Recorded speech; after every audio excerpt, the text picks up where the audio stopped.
yang dewasa kena. Ya, jadi pemirsa di saat commercial break tadi sedikit berdebat mengenai pasal ini, tapi nanti akan saya tanyakan saja ke Bang Hotman. Sebenarnya kenapa Bang Hotman tidak setuju dengan pasal 424 bagi orang menjual, memberikan minuman kepada orang yang sedang mabuk, ini kena penjara 1 tahun. Seperti apa, Pak? Disitulah saya bilang ini undang-undang benar-benar logika hukumnya. Ya. Di situ disebutkan barang siapa menambah minuman kepada orang yang sudah mabuk, maka orang yang menambah minuman itu kena 1 tahun penjara. Tapi yang mabuknya tidak kena. Ya. Artinya boleh mabuk, tapi kalau temannya nambah minuman, yang nambah minuman 1 tahun penjara. Bahkan ada lagi disebutkan, kalau yang menambah minuman itu dalam rangka pekerjaan, berarti maksudnya seperti bartender, maka bartendernya masuk penjara. Jadi kalau ada orang tipsi sedikit nih, baru mabuk dikit, dia pasti dong minta nambah minuman, ya. Jadi kalau dia nambah minuman, kalau bartender kasih, bartendernya masuk penjara. Satu lagi, ini yang menakutkan bagi para turis. Kalau turis bule itu kan misalnya 10 orang datang ke bar, ya, itu kan gaya mereka kan pasti sebagian besar ada yang seolah-olah mabuk, ya. Kemudian kalau ada misalnya mulai tipsi seolah-olah mabuk, temannya nambah minumannya, temannya ini yang masuk penjara 1 tahun penjara. Jadi kalau ada polisi sudah ngintip, langsung itu bisa dipakai jadi objek sasaran, langsung tangkap. Baik. Di mana logikanya? Itu loh, itu sama sekali nggak ada logika hukumnya. Tapi mabuk boleh. Kalau mabuk boleh, di sini tidak ada larangan mabuk. Mabuk boleh, minum alkohol boleh. Tapi kalau nambah dikit minumannya, orang yang mabuk, yang nambah itu 1 tahun penjara.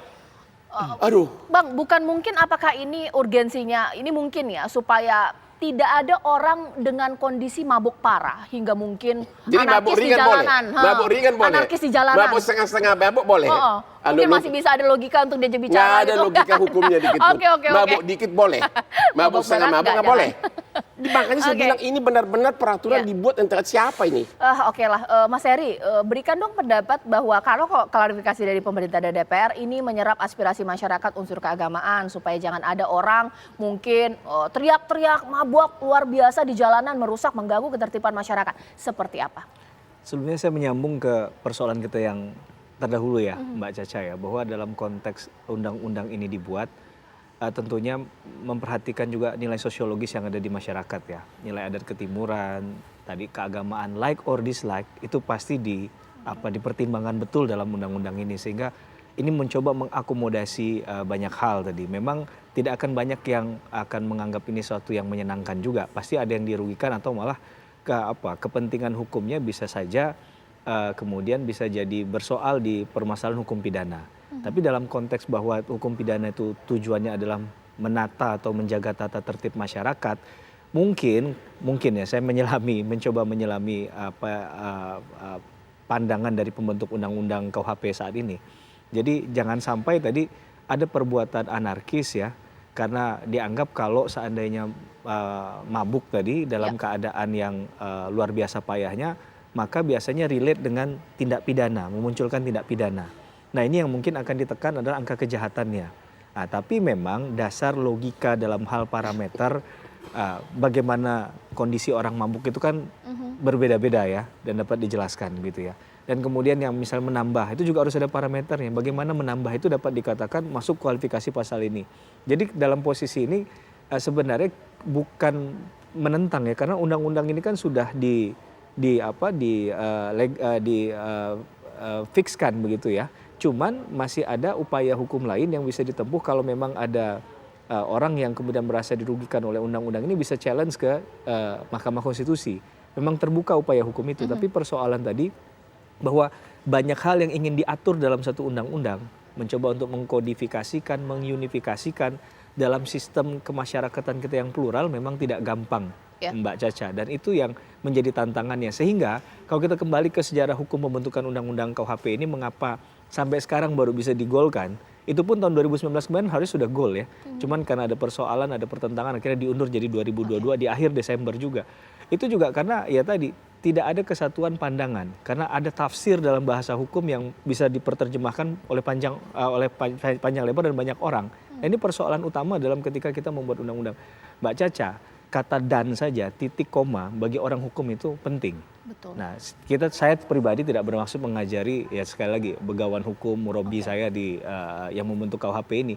Tapi memang ketika akan dilaksanakan bahwa hukum pidana itu kan punya peluang potensi menestapakan menderitakan orang, Mbak. Betul. Nah ini yang kemudian orang khawatir di situ. Yang kedua, hukum pidana itu dapat dipaksakan dia lewat alat-alat negara, jadi legal dia. Betul. Sedangkan yang merasakan langsung akibat dari pelaksanaan ini mungkin bukan langsung pembentuk undang-undang, mungkin ya Mbak, tapi yang langsung pasti masyarakat. Tapi setuju nggak bahwa undang-undang itu harus ada logika nalar hukumnya? Setuju nggak?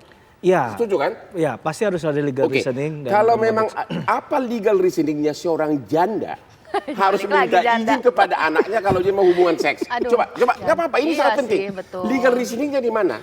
Karena di agama manapun itu nggak ada pengaturan sedetail itu. Seorang janda harus minta izin kepada anaknya kalau dia mau hubungan intim. Di mana legal reasoningnya?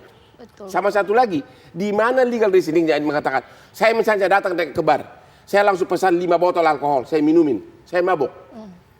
Ya? Siapa yang ditangkap? Ya, pasal 424 ini saya mabuk karena saya udah minum 5 botol alkohol, itu tidak bukan pidana. Tapi kalau teman saya tambah lagi 1 seloki, dia jadi kena menambah pidana, aku gitu. enggak. Itu kan legal reasoningnya benar-benar enggak, aduh, Oke. benar-benar, udah deh, tolong kita ngomong apa adanya deh. Ya. Legal reasoningnya itu total Oke, baseless. baik. Bang, terakhir di sini mungkin Ya. Mas Heri terima kasih atas pandangannya. Ada banyak pasal yang Abang tidak setuju. Banyak banget. Iya Bang, terus apa yang akan Babang lakukan? Pak Mahfud kan mengatakan kalau ada yang nggak setuju, gugat saja. Intinya kan sekarang bukan soal gugat saja. Iya.